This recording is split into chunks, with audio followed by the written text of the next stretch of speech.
मित्रांनो, नाग, साप हा प्राणी एखाद्याला स्वप्नात दिसला तरी त्याची भीतीने गाळण उडते.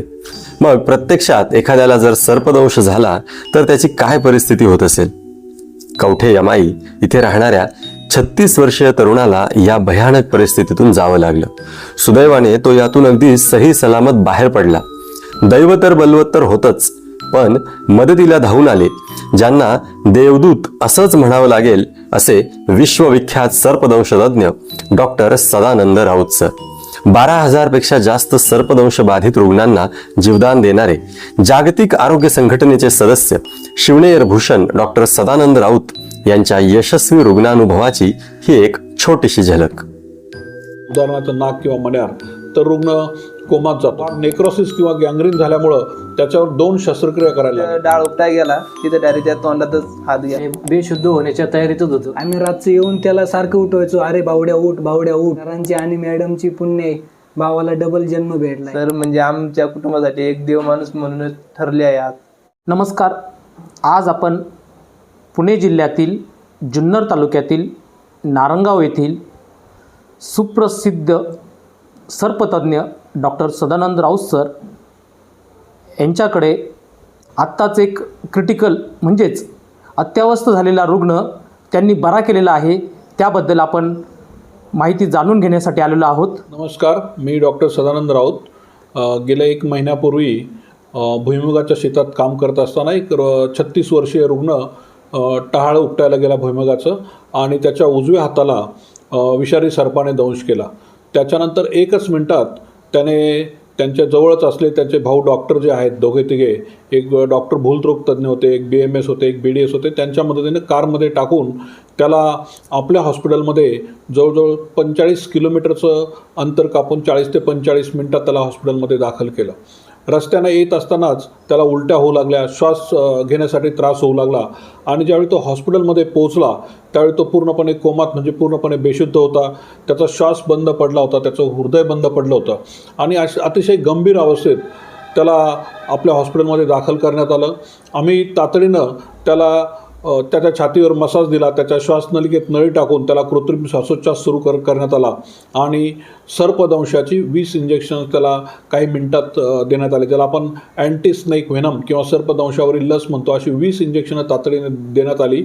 त्याच्याबरोबर त्याला इतर काही त्याचे जीवनावश्यक जी औषधं आहेत, injection atropine, injection निओस्टिगमिन, injection adrenaline किंवा इतर लाईफ सेव्हिंग जे ड्रग्ज ते त्याला तातडीनं शिरेमधून देण्यात आली आणि त्याला कृत्रिम श्वासोच्छ्वास सुरू केला.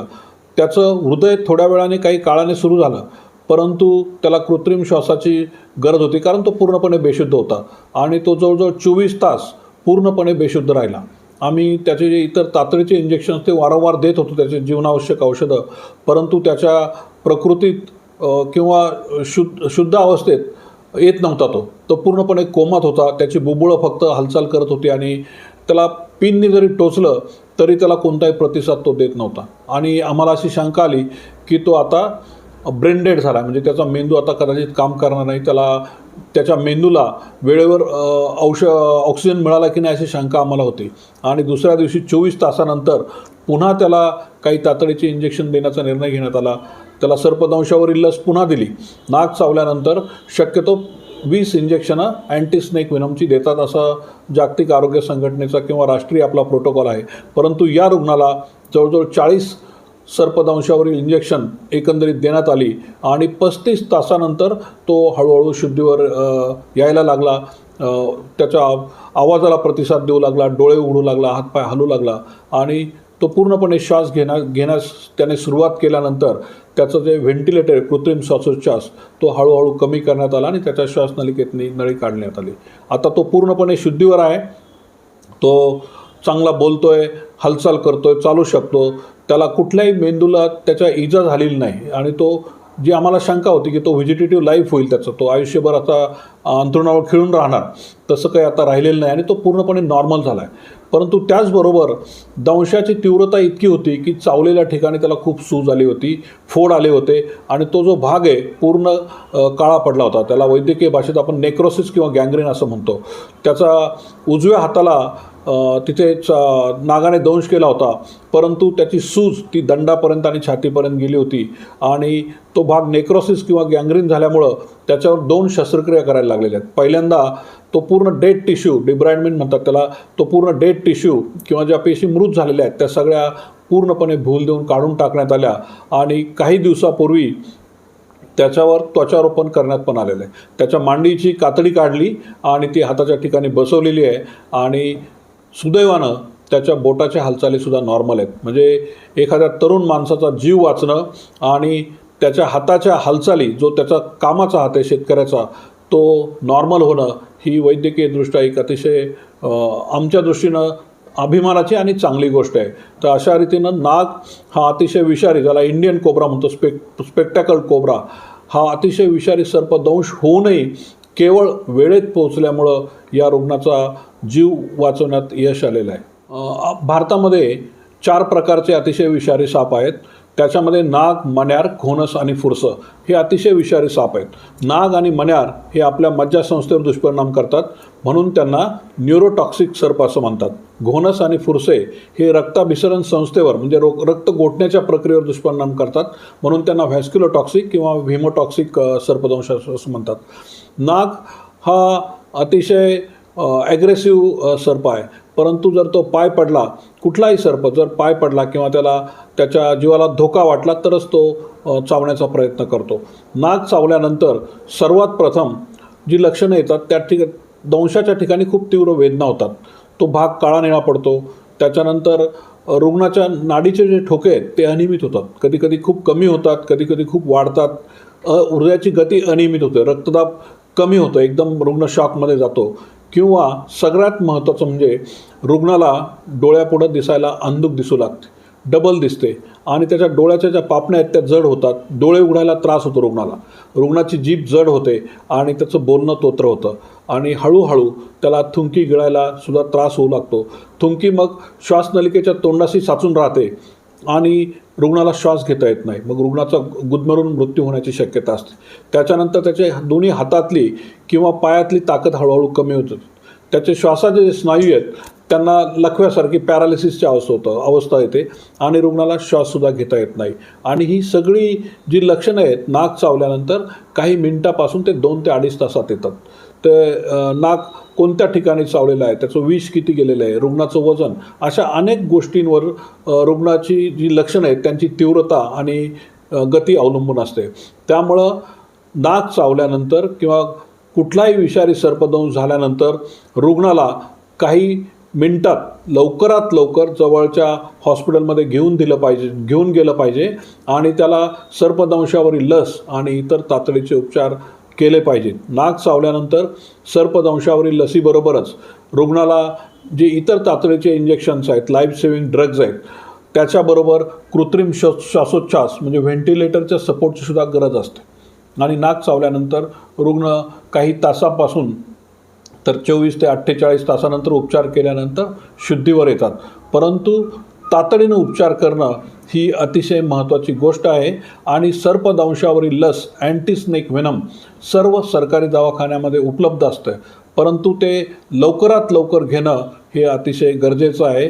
रुग्ण कितीही गंभीर असला तरी तो योग्य उपचार तातडीनं आणि वेळेत मिळाले तर रुग्ण निश्चितपणे वाचू शकतो. सर, ग्रामीण भागामध्ये पूर्वी जेव्हा आरोग्य सुविधा फार कमी प्रमाणात असायच्या त्यावेळेस लोक साप चावलाय तो विषारी बिनविषारी आहे हे समजण्यासाठी काही मेथड्स वापरायचे.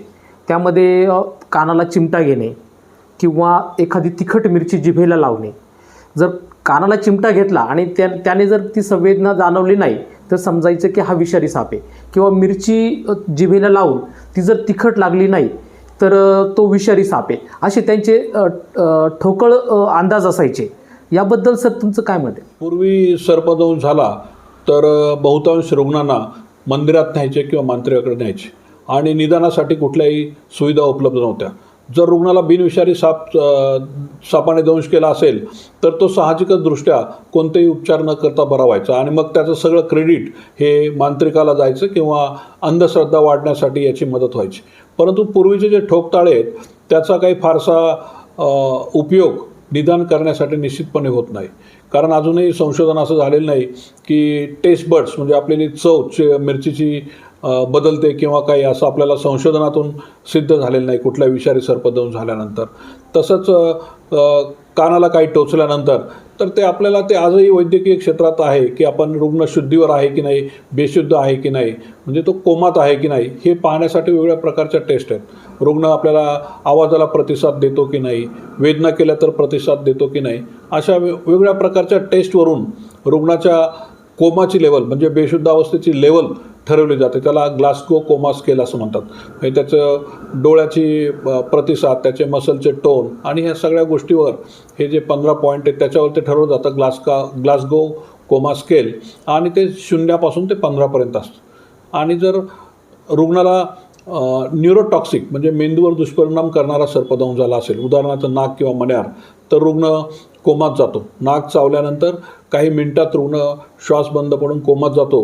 मण्यार चावल्यानंतर 4 ते 6 तासानंतर हळूहळू त्याचे श्वास कमी होत जातो आणि मग हळूहळू रुग्ण कोमात जातो. आणि दरम्यानच्या काळात या टेस्ट आपल्याकडे पूर्वी असंही समज होते की रुग्णाला झोपू देऊ नका, रुग्णाला जागं ठेवा. त्याचं कारणसुद्धा बहुधा तेच असो की रुग्ण शुद्धीवर आहे की नाही हे पाहण्यासाठी रुग्णाला पूर्वी लोक झोपू देत नसायचे. माझे नाव सुरेश शिवाजी इचके, राहणार कवठे, तालुका शिरूर, जिल्हा पुणे. सकाळी 8 वाजता टोमॅटोच्या बागामध्ये आलो. उभं करत असताना 12:30 वाजेपर्यंत काम केलं. तिथनं जरा थोडी भूक लागली म्हणून बिनुगाचा टाळा उपटायला गेलो. तर त्या टाळ्याच्या खाली नाग होता. त्या नागाने स्पर्श केला आणि मला 2 जण जोडीदार असताना संघ होते ना, संघ असताना ते तिघांनी पण पाहिलं.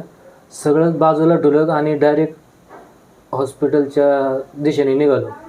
गाडी त्याच्याने काय नाही, आम्हाला ना दामन म्हणून आम्ही काही टेन्शन घेतलं नाही. पण ते जास्त पारगावमध्ये आल्यावर ड्रायव्हरने विचारलं कुठे जायचं, मनसर का नारंगाव. तर मी त्यांना स्पष्ट सांगितलं आपल्याला नारंगावला जायचं. मांजरवाडीपर्यंत काही त्रास झाला नाही, फक्त आग चालली होती. नंतर मांजरवाडी झाल्यावरती उलटी झाली आणि मग तिथून बोलती बंद झाली. त्या टायमाला जरा फार असे डोळे लकलू करत होते. बेशुद्ध होण्याच्या तयारीतच होतं. नंतर तू किती दिवस बेशुद्ध होता? 2 दिवस. 2 दिवस बेशुद्ध होता. हो. शुद्धीवरती आल्यावरती फक्त मला बोललेलं सगळं कळत होतं, फक्त डोळे उघडत नव्हते. हाताला म्हणजे असे रग लागल्यासारखे आणि खूप हे झालं होतं, वेदना चालू होत्या. आता तर हात पूर्ण म्हणजे मांडी एवढा झाला होता. बरे वाटते. चालता वगैरे येते आता? हो, चालता येते. बाकी आता दुसरा काही त्रास वाटतोय का? आता नाही, आज डिस्चार्ज आहे. आता डिस्चार्ज आहे, बरं वाटतं. माझ्या भावाला कोबरा चावला होता. आज 35 दिवस झाले आम्ही हॉस्पिटलमध्ये. आणि त्या दिवसाची कंडिशन अशी होती, लय बेकार होती. मॅडम आणि सर आम्हाला म्हणजे मदतीला म्हणजे पूर्ण मदतीला धावून आले. असं आम्हाला वाटलं होतं आमचे भाऊ काय हाताला लागत नाही असे कंडिशनमध्ये होते. आम्ही रातचं बाहेर 8 जण बाहेर झोपून होतो. आम्ही रातचं येऊन त्याला सारखं उठवायचो, अरे बावड्या उठ, बावड्या उठ. आम्हाला काहीच नव्हतं, ते हालचाल 2 दिवस काहीच नव्हती. पार इतक्या कंडिशनमध्ये बेकार होता. आम्हाला इतकं दुःखाचा डोंगर आमच्यावर पसरला होता तेव्हा. पण आता काय नाही, सरांची आणि मॅडमची पुण्य भावाला डबल जन्म भेटला आहे. माझं नाव स्वप्नील सतीश शिचके. हा माझा मोठा भाऊ आहे. आम्ही दोघं शेतामध्ये काम करत होतो आणि टोमॅटोच्या बागामध्ये डांबरवण्याचं काम चालू होतं. नंतर ना आम्हाला दुसऱ्या बाजूला पण डांबरवण्यासाठी जायचं होतं. आणि त्यानंतर याला वाटलं शेजारी बेनुगाचा डाळ आहे, त्याला उपटावा आणि एखादा खात आपण खाली जावं. पण त्यानंतर ना सर त्यांनी जिथं डाळ उपटाय गेला तिथं डायरेक्ट त्या तोंडातच हात गेला नागाच्या. मग तिथं असं चावलं, इतकाच आवाज जबर घेतला होता की पूर्ण रक्त वगैरे चालू झालं होतं. नंतर त्याला आम्ही कोणती हालचाल करून दिली नाही. मी लगेच एका मित्राला कॉल केला, त्यांनी गाडी घेऊन आला. लगेच आम्ही त्याला थोडं बांधलं हाताला पाठीमागं आणि त्याला काय पाणी वगैरे नाही, काहीच नाही केलं. आणि गाडी लगेच 5 मिनिटाच्या अंतरावर लगेच आली. शेजारीच होता तो, घरी पण होता. लगेच म्हणलं सरकारी दवाखान्यात नेण्यापेक्षा, कारण याला चक्कर वगैरे जास्त ट्रबल वाटायला लागला. नंतर तोच स्वतःच बोलला की नाही आपण नारंगावला जाऊया. मग डायरेक्ट आम्ही तिकडनं 35-40 मिनिटात या ठिकाणी घेऊन आलो. तर या ठिकाणी घेऊन येत असताना पूर्ण तो एकदम बेशुद्ध झालता, उलट्या झालत्या त्याला, जीभ जड झाली होती, पूर्ण ते म्हणजे हेच झालता, चक्कर वगैरे येत होती त्याला. मी इथं आले मग सरांकडे तरी आधी कॉल केला होता सरांना. एक पेशंट होतं आमचं इचकेंचं, त्याला कॉल केला होता की सरांना कॉल कर का असं असं झाले. त्यांनी सरांना कॉल केला होता आणि सरांनी पण या ठिकाणी पूर्ण अरेंजमेंट केली होती, सगळे लसी वगैरे सगळे तयारीत होतं. तर या ठिकाणी आलो आम्ही. नंतर ना डॉक्टर सदानंद राऊत सर यांनी पण भरपूर प्रयत्न करून ते एकदम बेशुद्ध होता, कॉमामध्येच गेला होता तो, कोणताही प्रतिसाद देत नव्हता सरांना. डॉक्टर पल्लवी मॅडम यांनी पण सांगितलं की आपण पाहू, थोडा वेट करू, त्याला लसी वगैरे दिल त्या. ते 2 दिवस पूर्ण कॉमामध्ये होता, तो कोणताही प्रतिसाद देत नव्हता कोणत्याच याला, फक्त ऑक्सिजन कमी सरत होता. आणि नंतर हाताचे पण हात म्हणजे पूर्ण त्याला फोड्या वगैरे आल्या होत्या हातामध्ये पण. जर पॉयझन सर राऊत सर म्हणले की पॉयझन वगैरे होऊ शकतो, हात कदाचित काढण्याची पण वेळ येऊ शकते, पण आपण त्या तिथपर्यंत न जाता आपण आपल्या पद्धतीने सरांनी म्हणले की आपण करू. नंतर त्याचे बोट वगैरे पण हालत होते, पण सर म्हणले कदाचित आपल्याला बोट हलण्याचे चान्सेस आपण जेवढे वाचवता येईल तेवढं वाचवण्याचा प्रयत्न करू, जर सक्सेस झालं तर ठीक, पाहू म्हणले. मग आता सध्या काय परिस्थिती आहे? हात वाचलाय? हो, आता 2 ऑपरेशन झालेत, दोन्ही पण ऑपरेशन सरांनी मॅडमनी सक्सेस केलेत. कोणती काही पण नाही, पू नाही वगैरे काय नाही, व्यवस्थित हाताची हालचाल पण व्यवस्थित आहे आता? हाताची हालचाल ओके. त्याला रजेल स्वायपर बाईट होता, त्याचं स्वेलिंग थायपर्यंत होतं, पण स्वेलिंग वेळेत आल्यामुळं आणि अँटीव्हेनम वेळेत गेल्यामुळं स्वेलिंग कमी झालं. थायपर्यंत स्वेलिंग होतं पूर्ण. एका वर्षी आहे ना 100 पेशंट आले होते घोणत चालवले. फक्त तुमचीच असेल ना? Yes yes yes. नाही, भारतात असे 5-6 डॉक्टर येतात हो ना? अख्ख्या भारतात. त्या भारतात? हो, फार कमी लोक हे रिस्की. तर ते 100 पेशंट घोणत चावलेले एका वर्षात आले, त्यातले 92 पेशंट डायरेक्ट आले, त्यांना अँटीव्हेनम आणि बाकी शॉक मॅनेजमेंट लगेच झालं, हा, तर त्यांना एकाला किडनी फेल्युअर झालं नाही. हा. आणि जे 8 पेशंट उशीर आले होते, ESV वेळेत मिळालं नाही आणि बाकी क्रिटिकल मॅनेजमेंट झाली नाही, काय golden त्यांना होतं? Kidney failure. Golden hour in cobra it may be from minutes to 1 hour. हा. And some patients died on the spot. Immediately cobra bite नंतर immediately on the spot death झालेले आहेत. तर it is 1 hour, minimum 1 hour. But as early as possible treatment, anti-snake venom लगेच मिळणं फार गरजेचं आहे.